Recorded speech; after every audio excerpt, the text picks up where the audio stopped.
Hello बच्चों, कैसे हैं आप। मैं अरविंद आर्य आप सभी के सामने एक और नया कॉन्सेप्ट लेके आज हम चर्चा करते हैं आगे। नेक्स्ट कॉन्सेप्ट हमारा जो विद्युत क्षेत्र की तीव्रता पढ़ रहे थे उसी में कुछ और अच्छे न्यूमेरिकल सॉल्व करते हैं। ठीक है, तो देखिए पहला क्वेश्चन स्टार्ट करते हैं आज के क्वेश्चन से। क्वेश्चन क्या है, find out electric field intensity.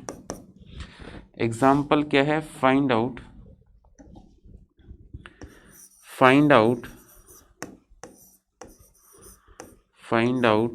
electric field intensity, find out electric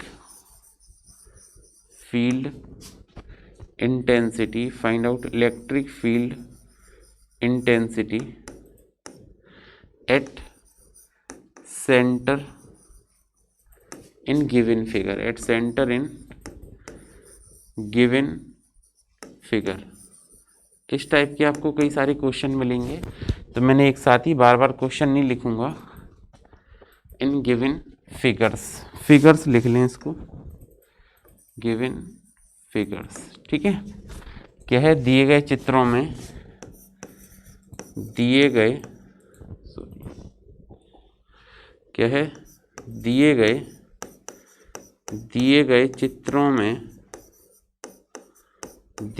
चित्रों में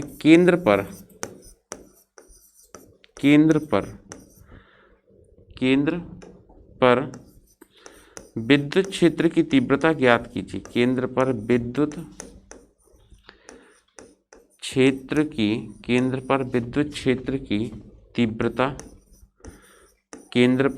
क्षेत्र की तीव्रता ज्ञात कीजिए। दिए गए चित्रों में केंद्र पर विद्युत क्षेत्र की तीव्रता ज्ञात कीजिए, ये आपको क्वेश्चन में कहा गया है। देखिए हम आपको डायग्राम देते हैं, उसमें आपको क्या करना है, केंद्र पर विद्युत क्षेत्र की तीव्रता बतानी है। आपको ये कि ट्रायंगल दिया गया है, त्रिभुज दिया गया है, इस त्रिभुज के केंद्र पर बतानी है।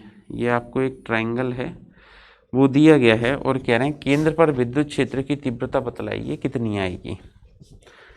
तो अगर आपसे केंद्र पर पूछें तो ये इसका हमने कह दिया, ये वाला केंद्र हो गया O, इस पर तीव्रता बतानी है। इधर एक चार्ज रखा हुआ है Q1, ये रखा हुआ है Q2 और इधर ये रखा हुआ है Q3। यहाँ पर आपको क्या करना है, विद्युत क्षेत्र की तीव्रता ज्ञात करके बतानी है। देखिए जब भी इस टाइप का क्वेश्चन पूछें तो ऑथेंटिक मेथड तो हमको पता ही है कि केंद्र पर चाहिए तो विद्युत क्षेत्र की तीव्रता दूर की ओर, इसमें भी दूर की ओर, इसमें भी दूर की ओर। फिर हम कोई दो तीव्रताओं के बीच का परिणामी ज्ञात कर लेंगे। दो तीव्रताओं के बीच का परिणामी ज्ञात करने के बाद उसको तीसरे के साथ सॉल्व करेंगे, आंसर आ जाएगा। ठीक है, ये हो गया ऑथेंटिक मेथड। बोर्ड में किस तरह से आप सॉल्व करेंगे अगर ऐसा क्वेश्चन आता है तो वो तरीका हो गया, ऐसा हमने बल में सॉल्व करवाया है आपको। अब हम कुछ यहाँ पे आपको ट्रिक्स बताएंगे कि इस टाइप के क्वेश्चनों को हम कैसे जल्दी सॉल्व कर सकते हैं। ऑथेंटिक मेथड क्या है मैंने बताया, इसको इससे मिला दें, तीव्रता दूर की ओर, ये a/√3 दूरी होती है। अगर हम पूछें कि ये दूरी बतलाइए आप तो कि ये दूरी कितनी है, तो जब आप इसको इससे मिलाएंगे, इसको केंद्र से मिलाएंगे, मूल बिंदु से मिलाएंगे O से, तो जब आप इसको O से मिलाएंगे तो O पर विद्युत क्षेत्र की तीव्रता जो होगी वो, ये दूरी अगर आपसे पूछ लें कि कितनी है तो ये होगी a/√3। ये सेम, अगर आपसे ये दूरी पूछें तो ये कितनी होगी a/√3। और अगर आपसे ये भी दूरी की बात की जाए तो ये भी दूरी कितनी होगी आपके पास में, ये होगी a/√3। सॉरी, ये दूरी कितनी होगी आपके पास में, a/√3 होगी। तो देखो ये सभी दूरियां a/√3 हैं। तो अगर आपसे कहें कि ये, अगर ये A है, साइड A,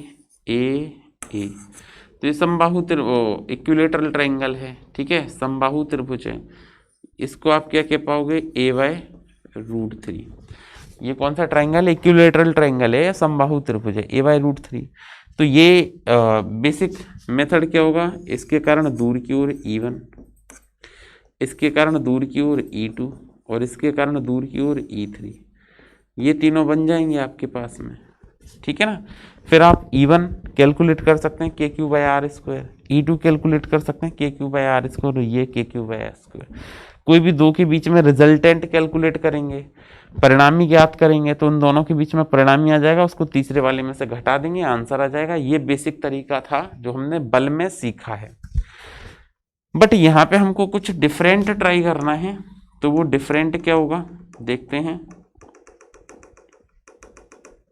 वो डिफरेंट मेथड ये होगा कि आपको क्या करना है यहाँ पे, वो डिफरेंट मेथड क्या होगा कि आपको क्या करना है यहाँ पे, कि आपको E1 और E2 को हटाना है। E1 और E2 को कैसे हटाएंगे हम, तो वो देखिए, यहाँ पे E1 और E2 को हमको क्या करना है, एलिमिनेट करना है। E1 और E2 को कैसे एलिमिनेट कर सकते हैं हम यहाँ से, वो देखना है हमको। तो देखिए E1 और हमको क्या करना है, सबसे पहले इसका बेसिक तरीका है, बिल्कुल आपको डायरेक्ट फॉर्मूला याद रख लेना है।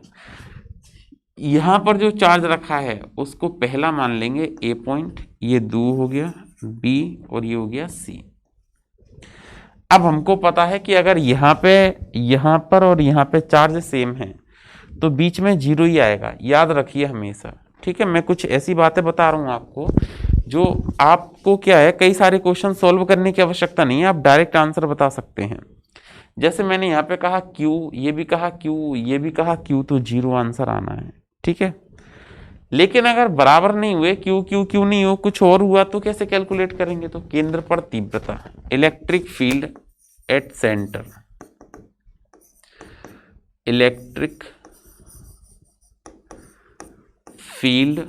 इलेक्ट्रिक फील्ड एट सेंटर, केंद्र पर विद्युत क्षेत्र की तीव्रता, केंद्र पर विद्युत क्षेत्र की तीव्रता, केंद्र पर विद्युत क्षेत्र की तीव्रता। अब हमको क्या करना है, यहाँ पे हम बात कर रहे हैं केंद्र पर बतानी है। तो देखिए डायरेक्ट फॉर्मूला क्या आएगा, E इक्वल टू, अब देखिए तीव्रता का फॉर्मूला क्या होता है, KQ/R²।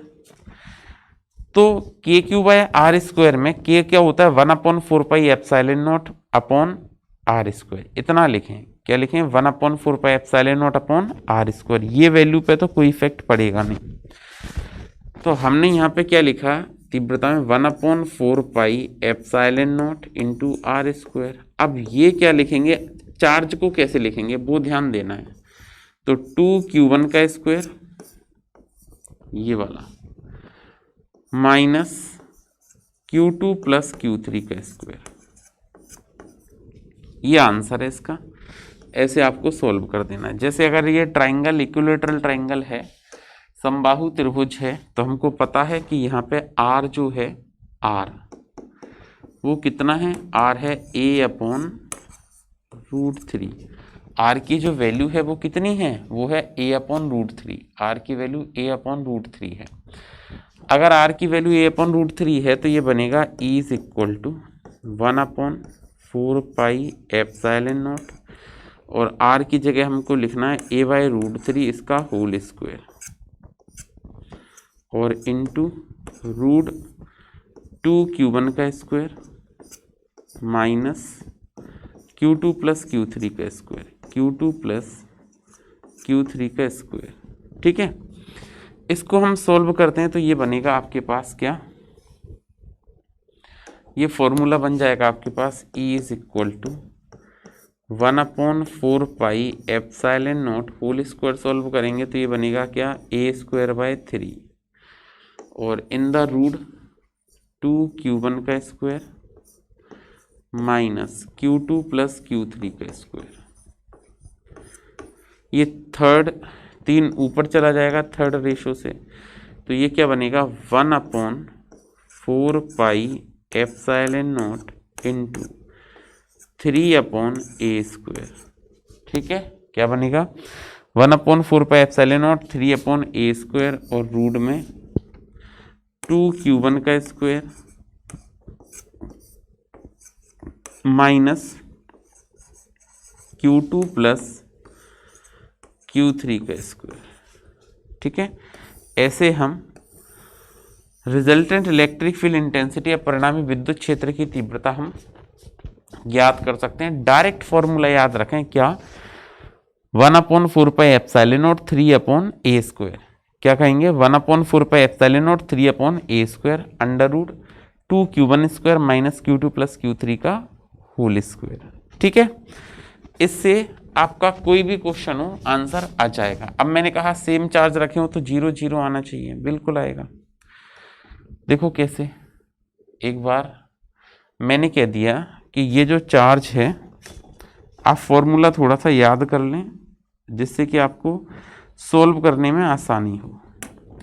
Q1 को मैंने कह दिया ये Q है, Q2 को भी मैंने कह दिया ये Q है, और Q3 को भी कह दिया ये मैंने Q है। अगर ये Q Q Q हो गए तो हम यहाँ पे क्या लिख सकते हैं, हम यहाँ पे कह सकते हैं कि जो अगर आपसे कहें कि सेंटर पे चाहिए, केंद्र पर चाहिए, सेंटर पे कैसे कैलकुलेट करेंगे, तो हमने पढ़ा है कि जो फॉर्मूला होता है वो होता है E is equal to 1/4πε0 into 3/a² और रूट क्या लिखेंगे 2q1 का square minus q2 plus q3 का स्क्वायर। ये फॉर्मूला बनेगा, तो वैल्यू रख लें E is equal to 1/4πε0 into 3/a², और ये रूट में 2q1, q1 की जगह क्या है q, तो 2q का स्क्वायर। बस ये q1 का वैल्यू याद ध्यान रखें कि ये q1 में गड़बड़ ना हो जाए, ये q1 को ध्यान रखें। ठीक है, तो 2q1² minus q plus q, इसका भी होल स्क्वायर, और q प्लस q 2q होना है, 2q का स्क्वायर माइनस 2q का स्क्वायर 0, तो तीव्रता 0 आ जाएगी। इलेक्ट्रिक फील्ड इंटेंसिटी सेंटर पे कितनी होगी 0। क्या बात समझ पा रहे हैं। अब कोई भी चार्ज दे दें, हम यहाँ पे 2 कह दें, यहाँ पे 1 कह दें, यहाँ 3 कह दें, सोल्व करने को कहें आसानी से सोल्व हो जाएगा। ठीक है, यहाँ पे 2 रखना है, यहाँ पे 1 रखना है, यहाँ 3 रखना है, सोल्व करें आंसर आएगा। ठीक है, तो सेंटर पे कैसे कैलकुलेट करते हैं उसका ये एक तरीका है कि हम सेंटर पे इलेक्ट्रिक फील्ड इंटेंसिटी, केंद्र पर विद्युत क्षेत्र की तीव्रता कैसे ज्ञात करते हैं, आप इसको लिख लीजिए। डायरेक्ट फॉर्मूला यूज करना है, कोई कॉन्सेप्ट यूज नहीं करना है। अगर आपको फॉर्मूला लिखने में या फॉर्मूला समझने में थोड़ी प्रॉब्लम होती है तो आप फिर कॉन्सेप्ट से जा सकते हैं। ठीक है, अच्छा अब बात करते हैं इसके बाद हम नेक्स्ट एग्जाम्पल की, यहीं लिख लेते हैं ताकि क्वेश्चन हमको बार बार ना लिखना पड़े। नेक्स्ट एग्जाम्पल देखिए क्या है, अगला एग्जाम्पल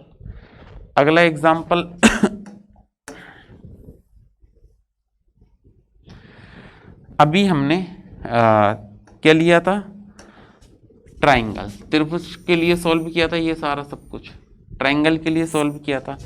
अब हम बात करते हैं किसके लिए, स्क्वायर की। अभी हम अगर ऐसे ही स्थिति आपकी किस में बन जाए, स्क्वायर में बन जाए, ठीक है, वर्ग में बन जाए, तो फिर हम कैसे सॉल्व करेंगे, वर्ग के लिए कैसे सॉल्व करेंगे ये। तो आपसे फिर से सेम क्वेश्चन है, find out electric field intensity and centre of given figure. दिए गए चित्र में केंद्र पर विद्युत क्षेत्र की तीव्रता बतलाइए। तो अगर हमें वर्ग के केंद्र पर चाहिए, सेंटर ऑफ स्क्वायर चाहिए, तो ये हमने एक स्क्वायर ले लिया। ठीक है, ये क्या ले लिया, वर्ग ले लिया। थोड़ा सा सिंप्लीफाई कर लेते हैं वर्ग को, ये हमने एक स्क्वायर ले लिया। अब इस स्क्वायर के सेंटर पर चाहिए हमको इलेक्ट्रिक फील्ड, इस वर्ग के केंद्र पर चाहिए विद्युत क्षेत्र की तीव्रता। ये आपको एक वर्ग दिया गया है, इसके केंद्र पर विद्युत क्षेत्र की तीव्रता कह रहे हैं कि बतलाइए। कोई बात नहीं, हमको पता है कि ये इसका जो विकर्ण है, ये एक तो विकर्ण ये हो गया वर्ग का, और एक दूसरा विकर्ण ये हो गया, ये दोनों विकर्ण हो गए वर्ग के। सॉरी,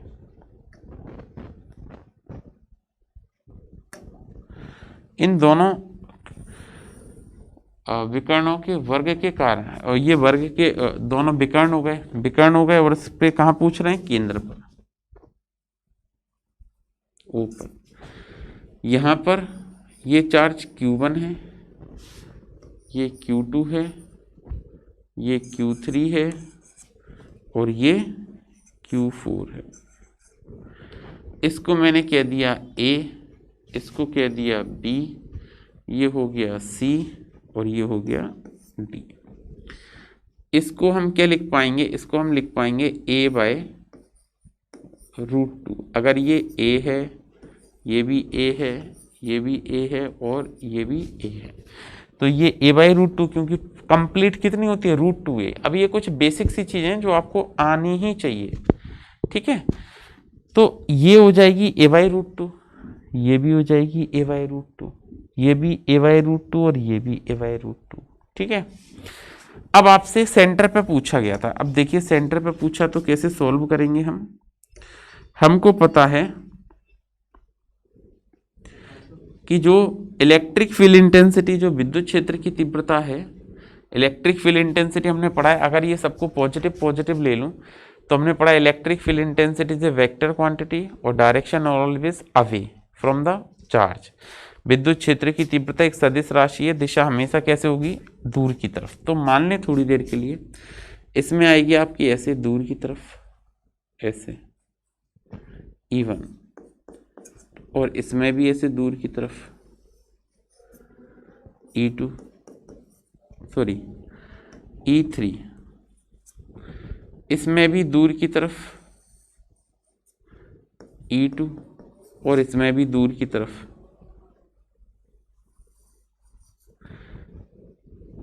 ये E4, ठीक है। अब तरीका क्या है, अगर आपसे पूछें तो देखो आप पहले E1 कैलकुलेट करो, फिर E2 कैलकुलेट करो, फिर घटाओ, फिर यहाँ पे भी E1 और E3, यहाँ पे E2 और E4 कैलकुलेट कर दो और घटा दो, फिर नेट निकाल दो इनका, ऐसे फाइनल आपका आंसर आ जाएगा। बट हम थोड़ा सा अलग ट्राई करते हैं, ठीक है। वैसे आप कर सकते हो E1 minus E2, E1 minus E3 करेंगे, एक वैल्यू मिल जाएगी, फिर E2 माइनस E4 करेंगे, दूसरी वैल्यू मिल जाएगी। नेट कैलकुलेट करने के लिए इन सबको मतलब लिख देंगे, एक संग में लिख देंगे। बट मैं आपको यहाँ पे फिर से एक डायरेक्ट मेथड बताता हूँ कि कभी भी आपको इस तरह का क्वेश्चन सॉल्व करना पड़ जाए तो देखिए सॉल्यूशन क्या है इसका, क्या तरीका है इसका सॉल्व करने का। तो आपको सबसे पहले क्या लिखना है, formula E is equal to, क्या होता है फॉर्मूला, 1/4 पाई एप्सिलॉन नॉट और into 1/4 pi epsilon not into 1/r²। ये तो हो गया फॉर्मूला। अब चार्ज की बात करते हैं, चार्ज कैसे लिखते हैं। तो चार्ज हम लिखते हैं क्या, Q1 माइनस Q3 इसका whole square plus Q2 minus Q4 इसका होल स्क्वायर। अब इस बात से कोई फर्क नहीं पड़ता कौन सा ज़्यादा है। मान लो Q1 ज़्यादा है, Q3 ज़्यादा है और Q1 कम है, लेकिन अगर आपने Q1 माइनस Q3 कर दिया तो कोई दिक्कत नहीं है।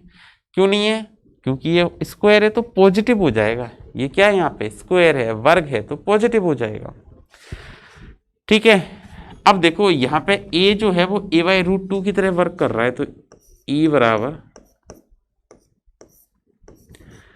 1/4 pi epsilon not into 1/r² का मतलब क्या हो जाएगा, A/√2 का होल स्क्वायर इंटू ये क्या बनेगा, Q1 माइनस Q3 का square plus Q2 minus Q4 का स्क्वायर, ठीक है। अब इसका स्क्वायर करोगे तो A²/2 बनेगा ये।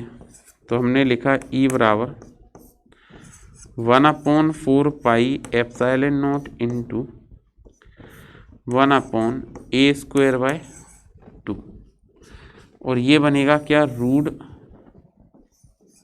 Q1 माइनस Q3 का square plus Q2 minus Q4 का स्क्वायर, ठीक है।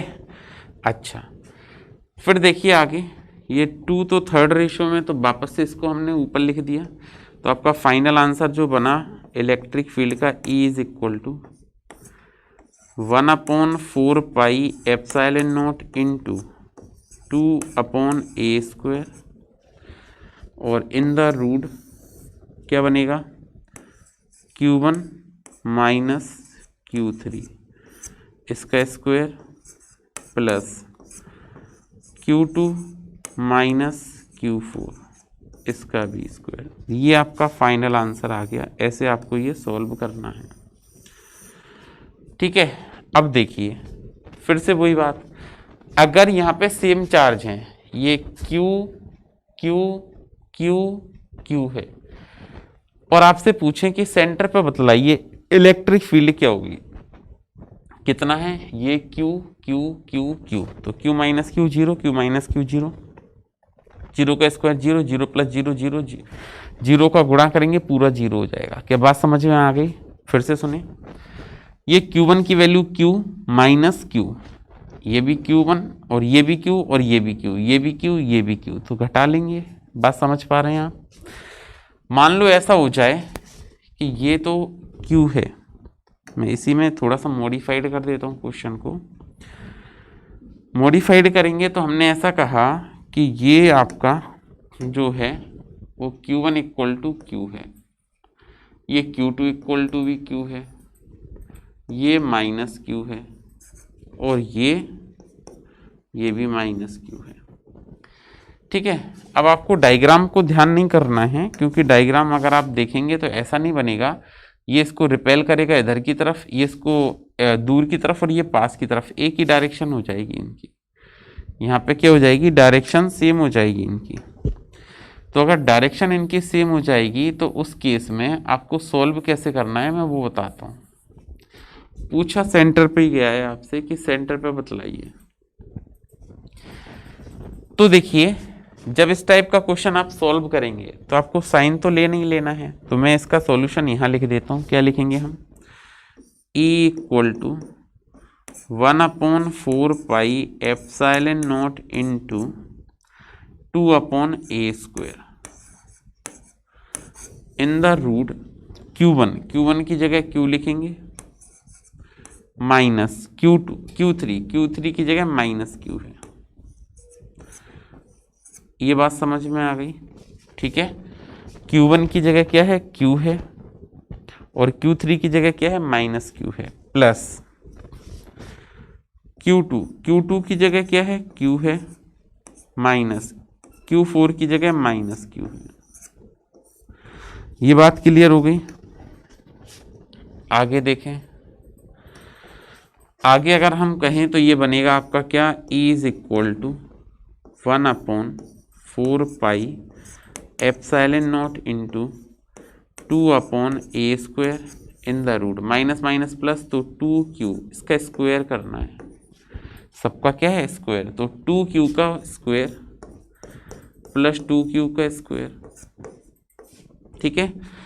तो ये बना E equal to 1/4 pi epsilon not into 2/a square in the root, ये क्या बनेगा 4Q square plus 4Q square.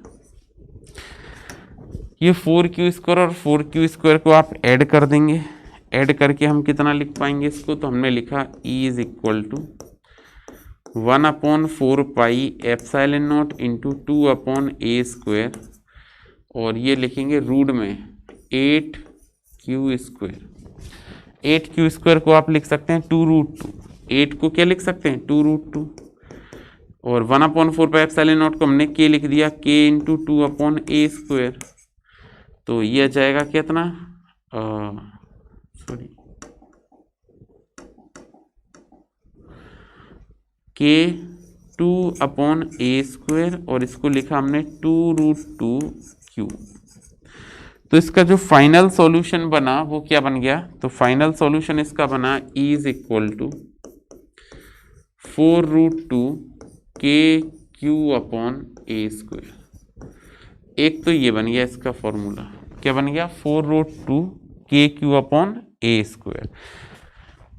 फिर देखिए अगर आप K की वैल्यू भी इसमें रख देते हैं तो वो तो सिंप्लीफाई है, आप कितना भी कर दो इसको, 4√2 K की value 1/4 pi epsilon not Q/a square, ये बन जाएगा फाइनल आंसर। फिर आप चाहें तो 4 से 4 कैंसिल भी कर सकते हैं, ठीक है। तो अगर इस टाइप का क्वेश्चन पूछे तो आपको सॉल्व इस तरीके से करना है। तो हमने आज ट्राइंगल के क्वेश्चन देखे और एक स्क्वायर या वर्ग के क्वेश्चन देखे। तो आज इतना ही, कल फिर से मिलते हैं एक और नए कॉन्सेप्ट के साथ। तब तक पढ़ते रहिए, सुरक्षित रहिए। Thank you.